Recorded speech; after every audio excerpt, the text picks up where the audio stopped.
Olá, pessoal. Bom dia. Aqui quem fala é Thiago Vasconcelos, diretor executivo da Pier One. E nessa quarta-feira, 4 de junho, eu tenho o prazer de contar com a presença de alguns nossos top partners aqui nessa live Cruise Connections. Queria começar apresentando cada um deles. Primeiro, a Cecília Indou, da Diferencial Turismo, aqui de São Paulo. Lea Dorf, da Next2. Aproveito para mandar um beijo para a Rô e para a Marina também, que estiverem aqui assistindo a gente. Marilene, Mari da Bom Tour, né, minha colega de River Cruises. E o Wilter Machado, também da Destaque Turismo de Belo Horizonte, né? Também mandar um abraço bem grande aí, Wilter, para o Fernando.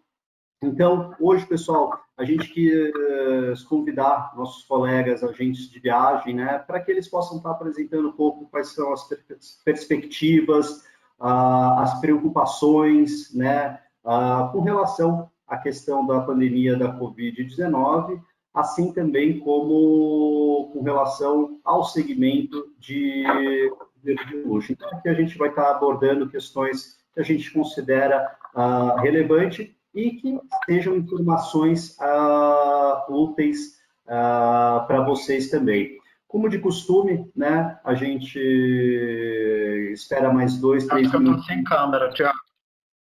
Wilter, você subiu a câmera. Pois é, eu sumi aqui. Não, tudo bem, pessoal. A gente tem esses 2, 3 minutinhos exatamente para a gente conseguir recuperar. O pessoal está chegando agora na sala aqui também. Para quem não conseguir eu vou tentar acompanhar... Estava tudo certo. Eu vou pedir para o pessoal, Wilter, te ligar para ver... Aí, voltou. Voltou? Voltou? Não, ainda não. Ainda não. Será que se ele desclicar na câmera e clicar de novo? É isso que eu ia sugerir, tirar e pôr. Tá em pausa. Olha, eu tô vendo, uma pessoa que está assistindo falou que está normal para mim. Que estranho, acho que... eu tô normal aqui. A gente que não está vendo. Mas se os convidados estão vendo, então é o que importa. Espera aí que eu estou perguntando aqui se está vendo 5 pessoas.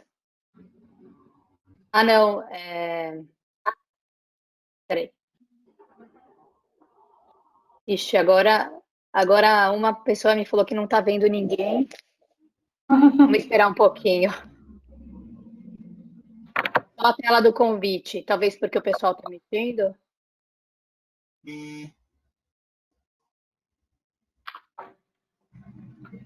Olha, tem gente me dizendo que está normal, que eles estão vendo todo mundo.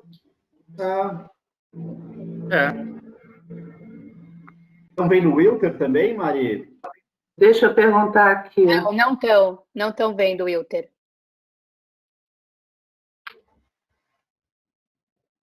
Então deixa eu sair e entrar de novo. Olha, estão vendo todos, disse-me aqui. O pessoal do Rio está vendo. Está todo mundo vendo todo mundo.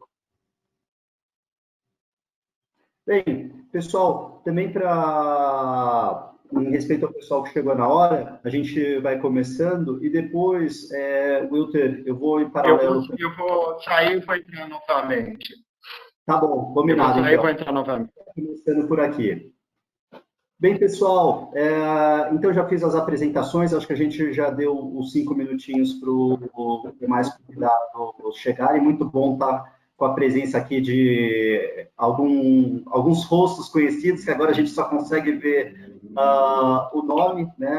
E eu vou pedir, né, para cada um de vocês fazer uma breve apresentação, né? Começar contando como começou no turismo, e eu queria começar pela Cecília. Cecília, conta pra gente aí como é que você iniciou no turismo, como é que você chegou nesse mundo incrível nosso. Bom, primeiro eu queria agradecer pelo convite, Thiago, foi super legal, acho que essa iniciativa da Pier de estar levando os agentes de viagem, teve uma outra live que eu assisti de vocês também, que era com o pessoal das companhias marítimas, e acho uma iniciativa super bacana. Eu tenho falado não só com amigos do trade, mas também tenho feito alguns contatos direto com clientes para saber, né? Eu acho que essa situação que a gente está passando, na verdade, é algo que ninguém nunca planejou, né? Porque a gente não tinha noção de como as coisas iam acontecer, e acho que até agora a gente ainda não tem uma perspectiva nem a curto nem a longo prazo, né? Então, eu acho que é legal a gente trocar essa informação para conseguir planejar um pouco melhor. Bom, eu comecei, acho que desde sempre no turismo, eu fiz faculdade de turismo, trabalhei em várias agências de viagem antes de abrir a minha. A Salete, que é minha sócia, minha mãe, ela se aposentou pelo Santander, ela trabalhava na área de câmbio, e em setembro de 2002, há 18 anos atrás, a gente abriu a Diferencial Turismo, e até hoje estamos nessa caminhada aí, vendendo sonhos, né? E tentando atingir sempre as expectativas dos clientes. A gente não tem loja física, trabalhamos mais assim por tailor-made, e estamos seguindo agora aí, planejando e vendo como tudo vai ficar nesse nosso futuro aí novo, né? Mas eu estou vendo que você tem um ambiente bem customizado, né? Bem na verdade, aqui a sala é uma sala que eu tenho na minha casa, tipo sala de televisão, e eu fiz um tema Paris aqui. Então tem várias coisas, tem uma mini torre, tem um relógio que eu trouxe de viagem também grandão, é muito legal, muito legal. Eu sempre não consigo sair desse mundo, estou o tempo inteiro envolvida com essa questão aí de viagens. E a gente nem quer, né, também, né? Porque viajar é o melhor, né? Eu sempre digo assim, é um prazer poder trabalhar com uma coisa que é agradável, que é gostosa de falar, né? Eu acho que a gente é muito felizado de poder estar nesse segmento, nesse meio, apesar, é claro, das dificuldades que a gente está enfrentando agora. Eu acho que a gente tem sorte, porque são poucas as pessoas que são realizadas com a parte profissional, e a gente conseguir juntar essa alegria que é trabalhar com viagem, com o que a gente gosta, e poder usar isso no trabalho é maravilhoso, né? Com certeza. Leia, e você, conta um pouquinho da sua história, como é que eles fundaram também a Next2, com a Rô, com a Marina, como é que vocês começaram no turismo? Bom, eu sou jornalista de formação, mas sempre fui muito curiosa e apaixonada por turismo. Eu era meio diqueira profissional dos amigos, dava dica, fazia roteiros por hobby. E, bom, trabalhei no jornalismo, então, muito tempo, 10 anos na Editora Abril. Os últimos 4 anos já fui mais perto da minha paixão, que eu era editora de viagens e gastronomia da revista VIP.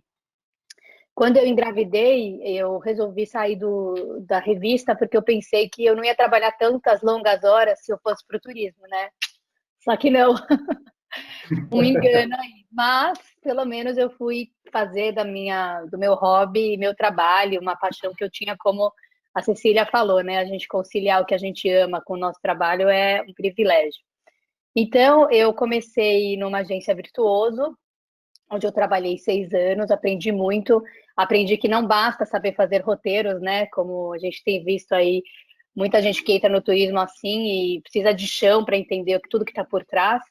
Lá eu conheci as meninas, a Marina e a Roberta, e aí a gente abriu em 2013 a Next2, e ao longo desses anos fomos contratando profissionais incríveis que foram construindo a trajetória da agência conosco, e estamos aí há 7 anos crescendo e enfrentando, agora eu posso dizer, todo tipo de situação possível e seguindo em frente mesmo assim.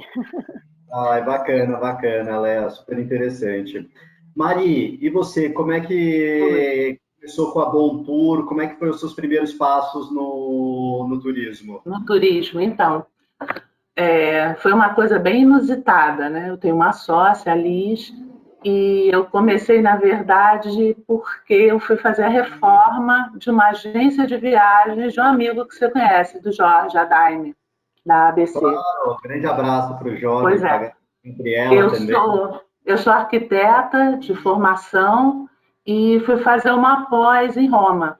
Passei muito tempo lá. Viajei muito, e aí aquela coisa se acendeu em mim, né? A viagem, mosquitinho. E quando eu voltei para o Brasil, eu continuei fazendo obra, fazendo projetos, até que ele vendo como é que as coisas funcionavam, como é que era o fluxo, era uma agência enorme, sempre foi. E quando eu vi, eu estava fazendo roteiro, assim, com muita finalidade de arquitetura, mas eram os meus roteiros, eu estava atendendo os clientes, eu estava dedilhando o íris da Varig, para quem é mais novo, era o sistema da Varig, o íris. E dali foi um passo para a Bontour. A Bontour tem hoje 26 anos e eu continuo com a Liz. A gente tem um casamento aí muito bom. E é isso. A gente tem uma agência física aqui no centro do Rio.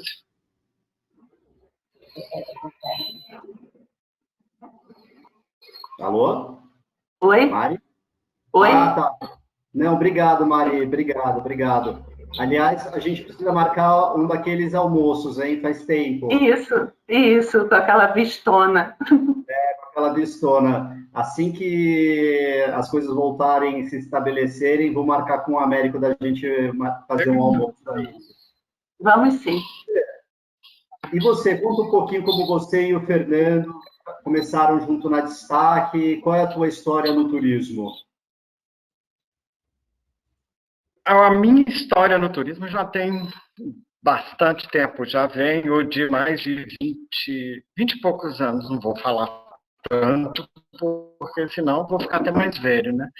Mas eu sempre trabalhei no turismo, gosto dessa área, trabalhei em outras agências, já tive a minha, e depois de uns 3 anos, o Fernando e o Paulo me chamaram para poder trabalhar junto com eles.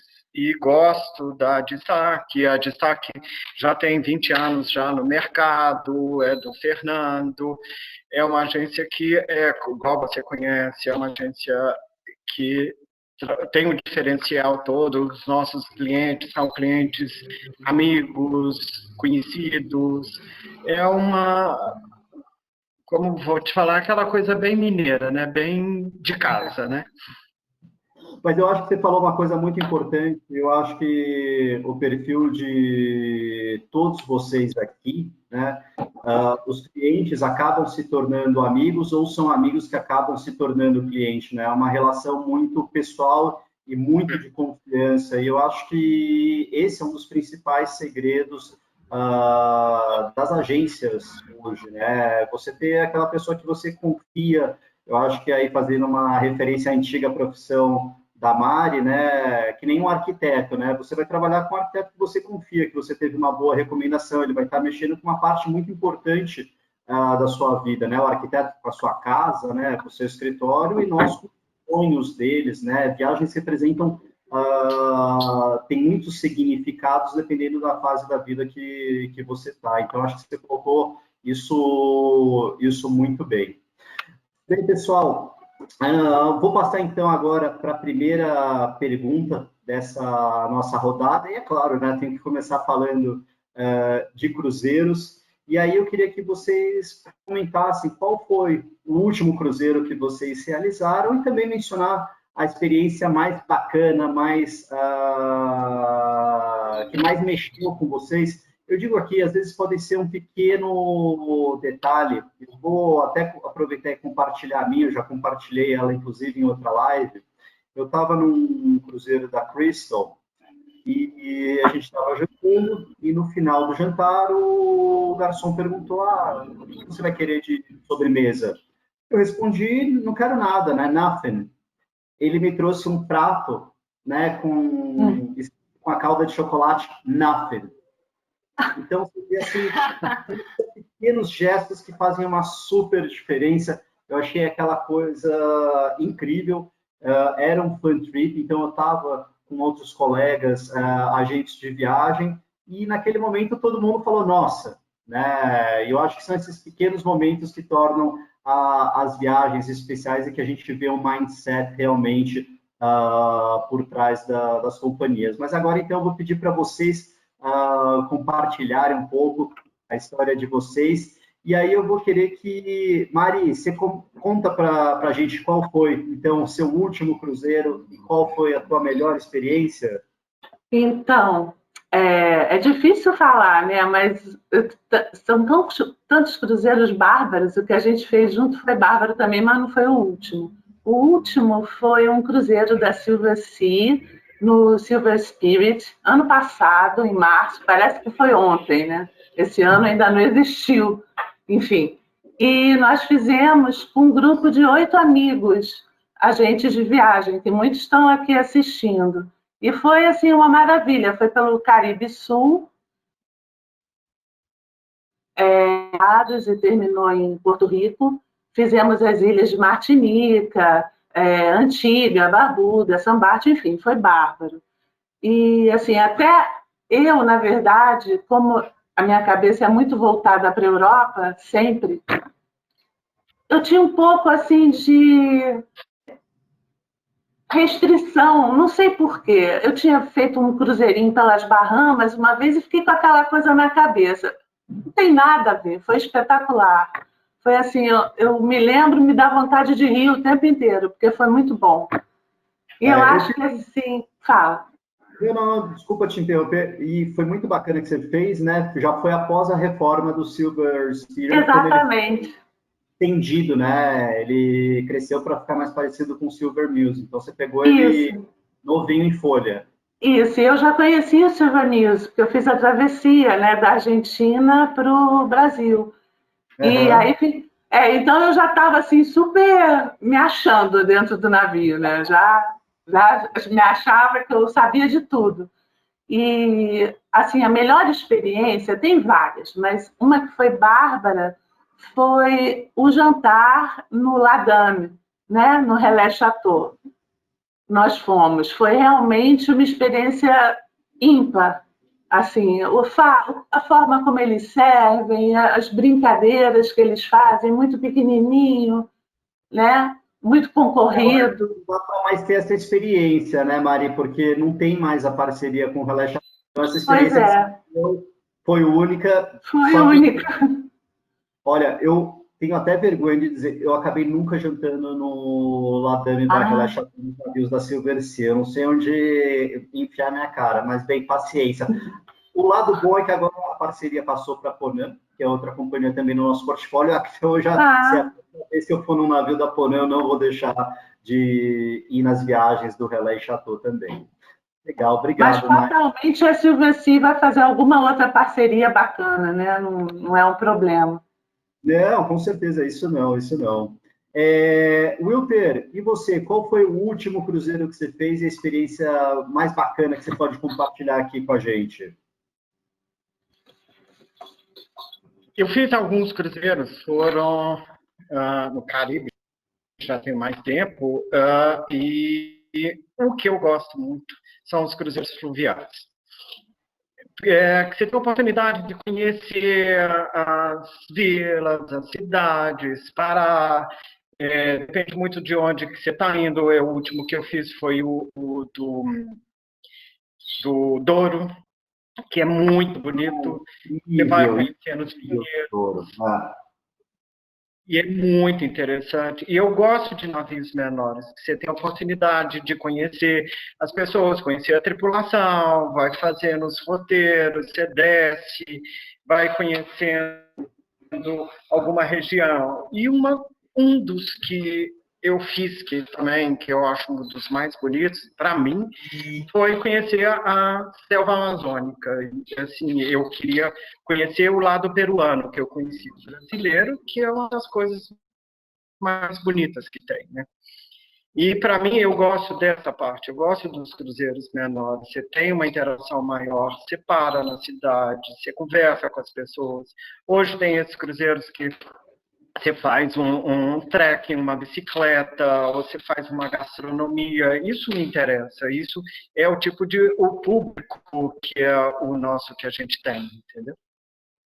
E eu acho que você falou super bem, Wilter, porque a gente vê que não só às vezes clientes têm alguma restrição com relação a cruzeiros, e isso eu estou falando ainda no momento pré-pandemia, quando a gente não tinha nenhuma dessa situação. e agentes de viagem também tem, às vezes, com relação a cruzeiros marítimos. E quando a gente apresenta a solução do fluvial, realmente muda. É um produto que é mais fácil de você colocar numa agência que não tem a cultura de cruzeiros. E isso por essas diversas vantagens que mencionou. E para mim tem uma até que é fundamental, que é a questão assim, quando você está num cruzeiro no mar, né, você está sempre às margens, na costa, na fronteira daquele país, daquela cidade, daquela cultura. No cruzeiro fluvial, você literalmente está fisicamente atravessando, né? Você pega, por exemplo, o exemplo, acho que de Paris, que é uma cidade fácil. Você está dentro, né? Você está dentro, né? Você vê os barcos à margem do Rio Sena, os que fazem a Normandia, são aqueles barcos. É a mesma coisa que acontece quando você está em Budapeste, quando você está em Viena e em diversas outras cidades, em especial pela Europa.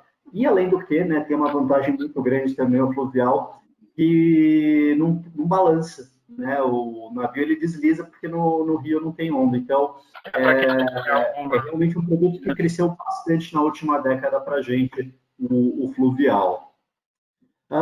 Obrigado, Wilton, por compartilhar essa história. Leia, e você? Conta um pouquinho. A gente também já teve uma experiência juntos, né, com a Marina. Pois foi a última essa que eu vou citar, inclusive, porque foi também incrível, acho que vale compartilhar. Foi no Crystal Serenity, né, de Lisboa até Mônaco.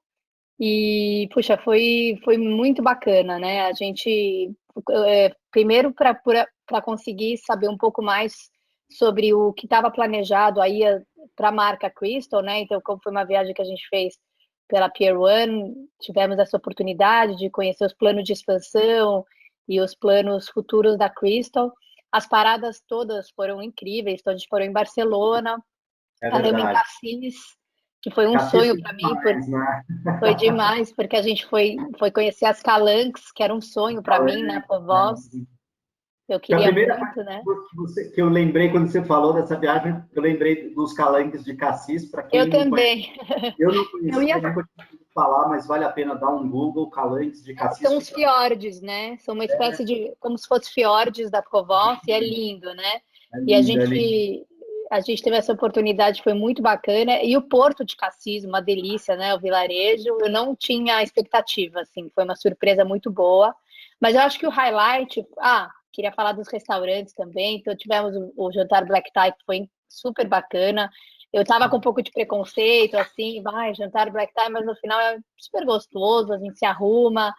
E o jantar é mesmo Black Tie, assim, no nível, na comida, então foi muito bacana. Todo mundo provando de todo mundo, quem pediu coisa diferente, porque a gente queria conhecer todos os sabores, né?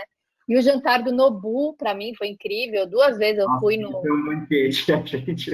restaurante do Nobu, né? Para mim, imperdível. Ali eu lembro que era um super chamariz. Mas eu acho que o mais bacana, que acho que vai ficar na memória, foi na última noite em Mônaco, que foi a noite dos fogos, né? Então, a gente teve aquela sorte, era uma competição de fogos, né? Tinha equipes de vários países, né? Com show de fogos artifícios. E acho que foi muito legal, foi muito especial ver lá do alto do navio. E até ontem, conversando sobre isso com a Marina, a gente lembrou que a gente pegou também a saída daquele mega iate Dilbar, que era daquele bilionário russo, a gente ainda viu ele saindo do pier, assim, então foi um cenário inesquecível mesmo. Eu gostei bastante daquele roteiro, porque ele tanto conseguiu combinar portos bacanas, Lisboa, Barcelona, Cassis e Monte Carlo, e a gente sempre pernoitou. Então, eu lembro que a gente conseguia todo mundo passear à noite, fazer seu programa. Isso que é muito bacana também nas companhias de cruzeiros de luxo, esse tempo a mais que você tem em cada um dos portos. Eu não lembro se foi você... Foi você também que pegou o último tender para o navio vir? Foi você que pegou o último tender? Acho que não. Mas aonde? Em Monte Carlo, porque o navio ficou ancorado, mas no dia seguinte ele vinha para o porto. Sim, eu lembro disso. Não fui eu, também não lembro, mas eu lembro que teve isso. Eu não lembro quem que foi, mas foi engraçada essa história. Bem, e você, Cecília, conta um pouquinho para a gente como é que você, a Diferencial, tiveram experiências bacanas aí na parte de cruzeiros. Bom, nós temos feito alguns grupos de fluvial. Eu, na verdade, tinha um preconceito também em relação a cruzeiros fluviais, porque nunca tinha feito. E a partir do momento que eu fiz o primeiro, eu simplesmente amei. Eu fiz o Rio Danúbio há 2 anos atrás, acho. E, assim, uma das coisas que mais me surpreendeu, com certeza, foi essa questão do barco estar parado praticamente no centro, a poucos passos das lojas, restaurantes. E então, assim, além de você poder usufruir da vida noturna, poder sair e voltar mais tarde para dormir no barco, então achei que foi uma experiência muito legal. E é uma coisa que me chamou muita atenção, essa questão de você ter um fácil deslocamento a todo momento. Às vezes a gente saía para fazer compra, voltava para deixar a sacola para sair de novo. Então, acho que para quem quer comodidade e que às vezes não quer fazer um cruzeiro no mar pela questão de balançar, o fluvial atende assim perfeitamente. Eu lembro também que teve um passeio de bicicleta, que foi muito legal. Eles deixam as bicicletas todas preparadinhas na saída. Foi um guia junto, a gente foi margeando o rio ali em Budapeste. E, de repente, a gente chegou num ponto e eles tinham montado um piquenique. Então, assim, é muito legal. Acabou misturando esporte com gastronomia, com turismo. Então, achei que foi uma coisa bem bacana. Outro cruzeiro que eu também fiz... É muito legal, né? Outro cruzeiro que eu fiz... Qual foi o rio? Foi o Danúbio, da Uniworld. Legal. Outra experiência que eu tive fantástica, que é até um argumento meu de venda muito legal, foi o Sea Dream. Não sei qual de vocês já fizeram, Thiago, acredito que já tenha feito, mas é assim um navio que dispensa qualquer tipo de sei lá, de comentários. A gastronomia dele é excelente, assim, fora de sério. É um dos principais pontos e argumentos meus de venda quando eu vou vender um cruzeiro. Acho que as pessoas curtem muito essa parte de gastronomia. E o Sea Dream realmente me surpreendeu. Essa questão também dele ser pequeno, ele consegue parar exatamente já nas marinas, então você também desce já direto do barco, por exemplo, em Saint-Tropez, eu fiz um cruzeiro que passou por Saint-Tropez, e de repente você já descia na própria marina, não precisava pegar aquele barquinho.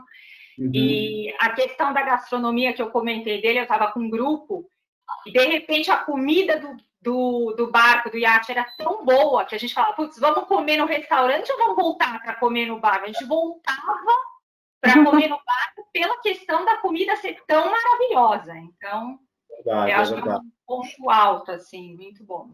Eu acho bacana comentar, né, que a Sea Dream, a gente diz até, são mega iates, né? Tem o Sea Dream 1, o Sea Dream 2, são mega iates para 112 hóspedes, e é o que a gente fala, né? Eles conseguem, como você muito bem disse, Cecília, acessar marinas que não são disponíveis para navios, né? Mesmo navios de pequeno porte, a gente está falando de 400, 500 pessoas, é quase 5 vezes maior do que um iate, como, por exemplo, os da Sea Dream ou o Crystal Esprit.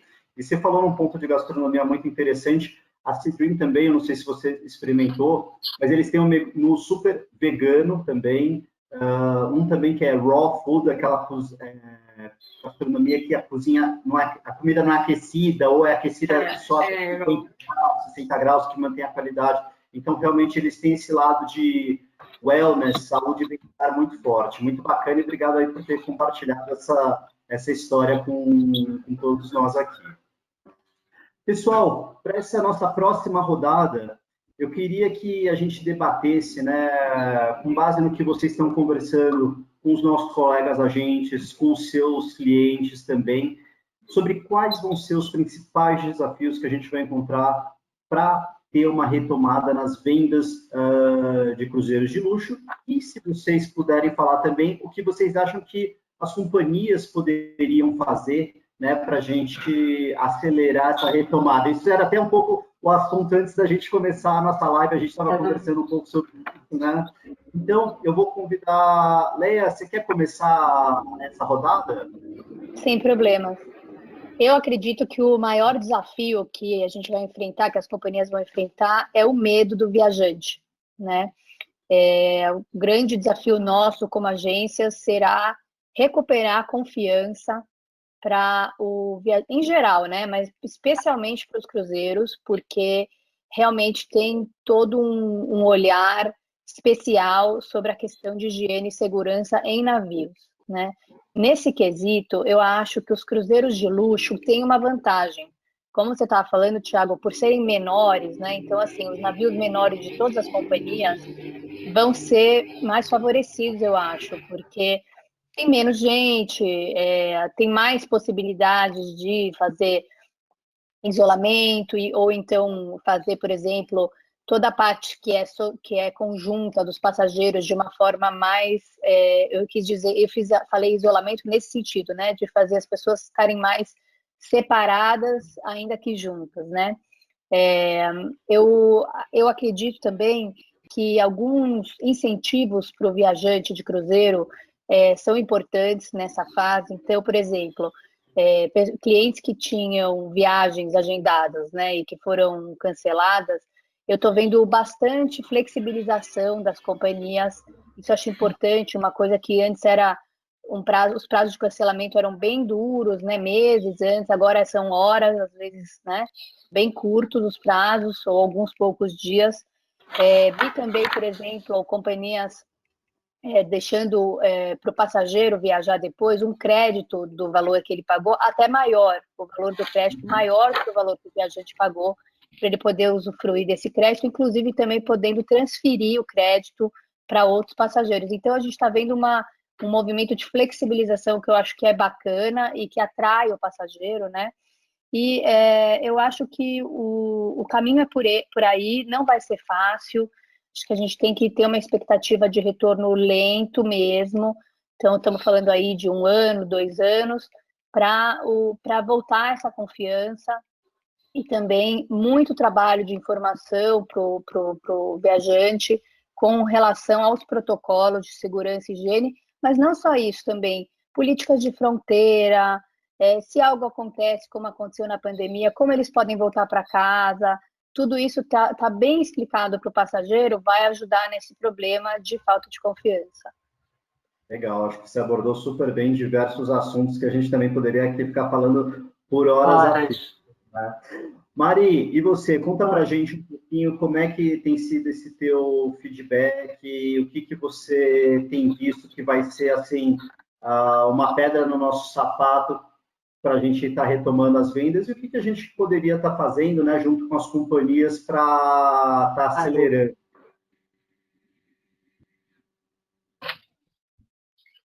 Parou, travou. Eu vou te ouvindo, Mari. Agora foi, deu uma travadinha.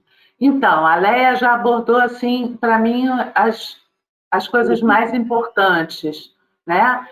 Que a gente vai ter que ter muita informação. Isso é uma coisa que ninguém sabe, ninguém esperava. É totalmente inusitado tudo isso. Então, eu acho que a gente, como agente, vai ter que ter muita informação, sobretudo, para dar segurança para as pessoas. Eu tenho conversado muito, tenho feito um networking muito grande com meus clientes, tá? Eu acho isso importante ouvi-los. E alguns estão morrendo de medo, querem esperar a vacina, não querem nem pensar em nada. E outros já vão fazer um cruzeiro em março. Eu tenho uma cliente que vai fazer um cruzeiro pelo Mar Vermelho em março, da Oceania. Enfim, o que eu acho é que assim que saírem os protocolos das próprias companhias marítimas, né, que deve ser um só, aí eu acho que a gente vai poder ser informado para poder informar bem, entendeu? Porque, assim, diferente do aéreo, no caso do aéreo, a pessoa pega um aéreo para ir para algum lugar, são horas, né, às vezes muitas horas, mas você não viaja só por lazer. Você viaja porque você tem alguém te esperando, ou porque você tem um trabalho a fazer, ou enfim. N razões de lazer. São 5, 7, 14 dias que você fica dentro de um resort flutuante, e eu acho que, assim, eles sabendo aquilo que eles vão esperar, né, aquilo que eles podem ter, estando tudo muito claro, eu acho que aos poucos essa retomada vai ser feita. Realmente vai ter que ser, eu vou plagiar a Silvia, que falou numa live aqui com vocês, vai ter que ser tudo assim em etapas. A gente mesmo vai vivenciar e vai entender melhor como as coisas vão acontecer. Eu acho que é por aí. Claro, claro. Super bacana. Sim, a Silvia falou muito bem sobre essas etapas. É. Wilter, um pouquinho como é que você está vendo a questão de retomada dos cruzeiros, as principais dificuldades, os obstáculos e desafios, seja você conversando aí com o Fernando ou os seus clientes têm conversado com vocês?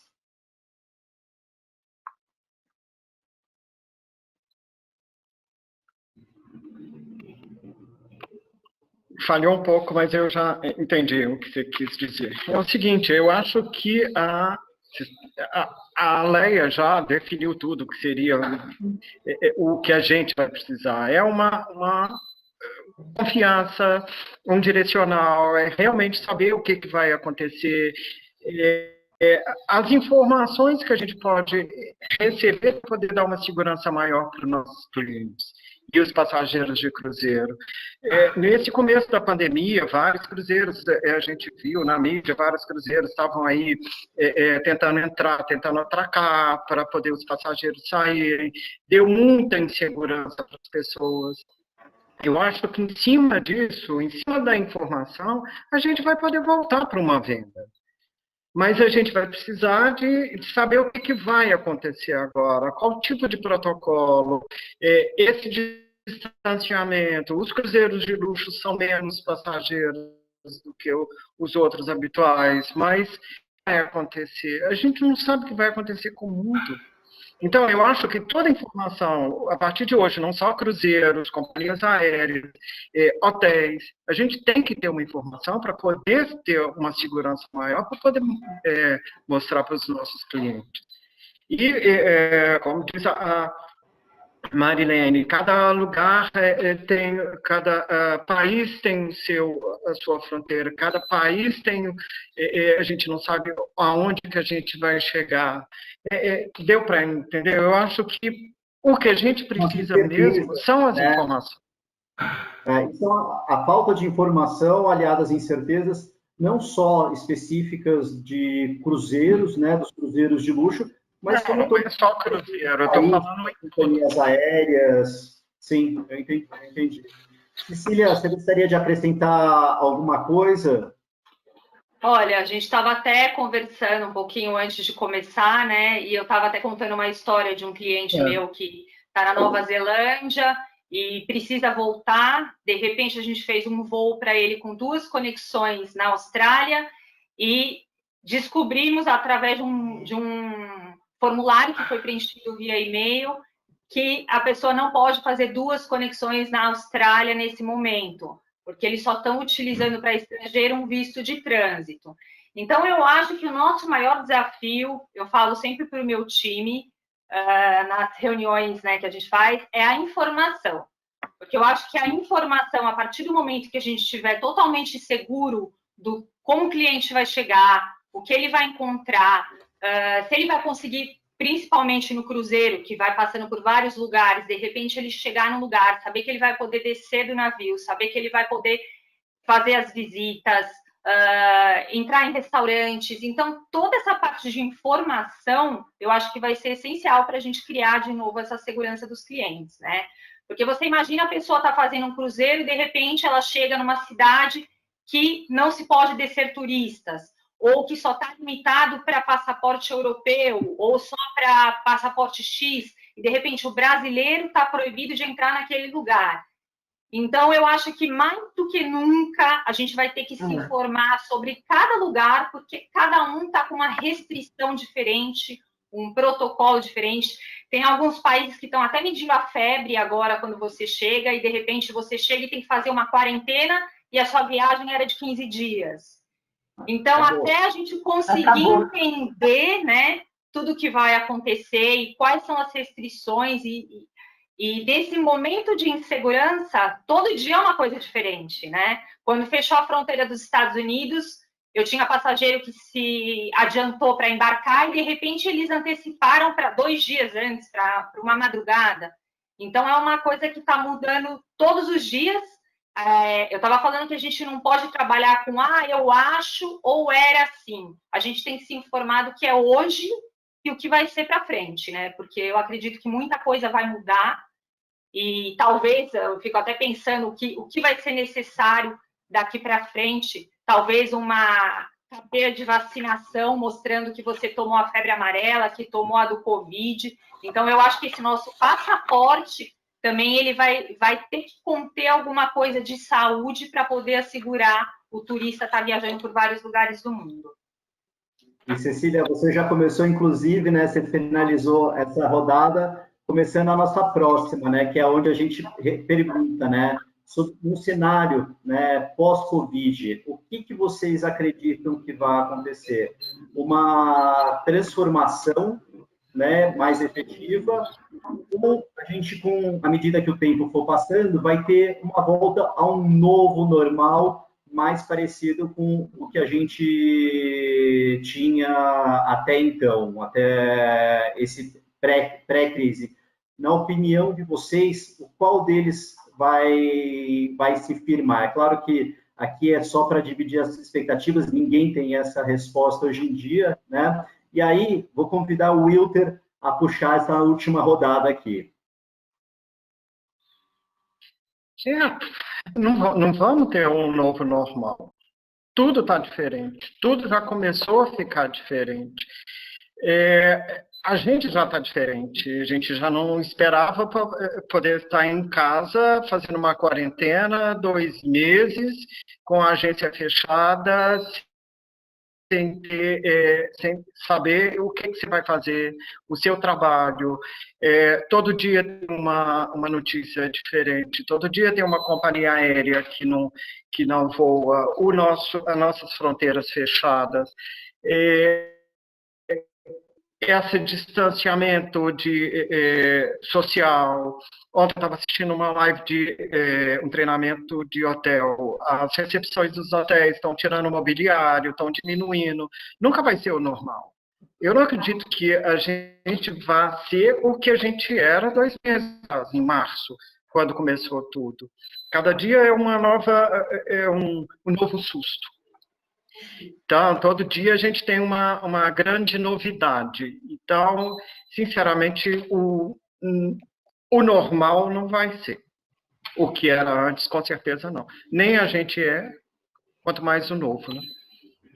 Legal, Wilter, obrigado por compartilhar. Cecília, e você que já puxou o começo desse assunto, como é que você e a Diferencial estão vendo o nosso cenário do turismo pós-Covid? Vocês acham que as coisas com o tempo vão ficar mais tranquilas ou realmente vai ter uma transformação que é mais do lado como o Wilter está vendo? Olha, eu acho que vai ter muito uma transformação nessa parte de higiene, eu acho até, né? Porque, assim como ele falou, os hotéis estão tirando mobiliários, estão mudando a questão da parte dos restaurantes, como que as pessoas vão poder sentar, como que vai ser servido.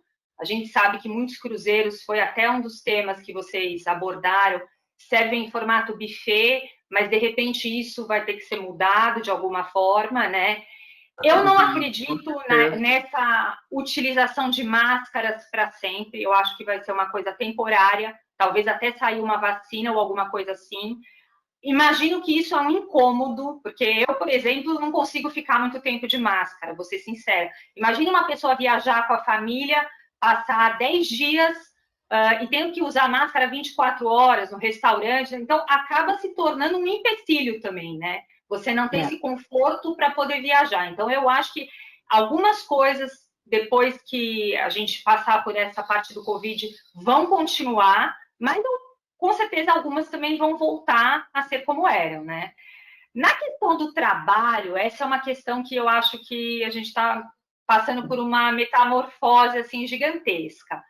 Na parte de organização do trabalho, que eu acho que realmente vai ter uma mudança muito grande. Eu tenho visto o escritório físico hoje como uma coisa que vai mudar um pouco mais para frente. Então, eu estou aproveitando esse tempo também para reorganizar a parte estrutural da agência, para fazer um planejamento de como as coisas vão ficar daqui para frente, talvez num formato mais coworking e não em si aquele padrão de todos os dias escritório. Então, eu acho que não só a transformação da parte de viajar, mas também a transformação de como a gente vai trabalhar em si esse momento para mudar isso a um longo prazo, né? Então, eu acho que algumas coisas continuam e algumas coisas vão mudar drasticamente. Eu concordo com vocês. Com você, Cecília, eu acho que algumas coisas são necessárias nesse momento, até que a gente tenha uma vacina, e algumas outras transformações. Eu acho que você falou bem dessa questão do teu escritório também físico. Acho que é importante a interação social, né, entre a equipe, mas com certeza, sim, quebrou muitos paradigmas nossos. Se você me falasse, olha, o pessoal vai ficar 3 meses, cada um trabalhando da sua casa, cada um no seu canto, eu falo, esquece, mais fácil fechar a porta. E muito pelo contrário, às vezes eu acho que as reuniões acabam sendo até mais produtivas, porque você vai mais direto ao ponto, pelo menos aqui nesse nosso caso, bem interessante. Leia, e você? Como é que você vê esse cenário pós-Covid? Olha, eu acredito sim numa transformação. Como a Cecília falou, eu acho que principalmente na questão de higiene e segurança, mas também eu vejo essa transformação ocorrendo do lado do passageiro, do viajante, no sentido do que ele vai preferir e desejar. Eu acho que as viagens autênticas, as viagens que buscam o autêntico, vamos dizer assim, vão ser uma grande tendência, já eram, né, uma grande tendência, isso vai se aprofundar. Eu acredito muito nos cruzeiros de expedição, da aventura com luxo. Acho que para o passageiro sair de casa, inclusive enfrentando esse medo e tudo, ele vai querer algo que toque, algo genuíno mesmo, mergulhar nas culturas. Então, para isso também o fluvial tem um grande nicho, mergulhar nas culturas locais. Acho que as shore excursions que privilegiarem guias muito bons, guias locais, experiências também bem autênticas e também fora do mapa do turismo de massa, vão ser chamarizes importantes também. Outra coisa que eu acho importante agora nessa nova fase, que eu acho que vai marcar a diferença e acho que vai acirrar a guerra também comercial entre as linhas de cruzeiro, é a questão do impacto ambiental. Eu acho que isso agora está mais do que nunca, né, em pauta. Então, a pegada neutra de carbono, algumas companhias de cruzeiro já estão preocupadas com isso, em mostrar que são, sim, sustentáveis, porque isso é um fantasma, né, no mercado do turismo de cruzeiro. Outra coisa que eu acho que pode ser um chamariz importante são as paradas em praias particulares. Então, eu estava lendo, por exemplo, que a Virgin Voyage, que vai ainda ser lançada, né? Não sabemos agora mais quando, mas estava prevista para esse ano também, vai ter uma parada em um beach club particular. Então, isso para quem está viajando e não quer, às vezes, entrar numa aglomeração ou num grupo muito grande, ou mesmo não quer ir para o lugar de turismo de massa, é bacana. Uma coisa que eu queria comentar também, que eu tenho lido sobre tecnologia, isso é um pouco futurismo, né? A gente não sabe, mas talvez vai ser mais comum a gente ver robôs de desinfecção, tem algumas coisas nesse sentido sendo feitas, e eu acho que também entra nessa questão comercial entre as linhas de cruzeiro, né? Elas querendo mostrar que estão na última etapa, assim, na última pegada de modernidade em relação ao combate a todas as infecções, né? Porque isso também é um fantasma para navios, né? E as reservas online também. Então, isso vai com certeza se tornar uma coisa imprescindível.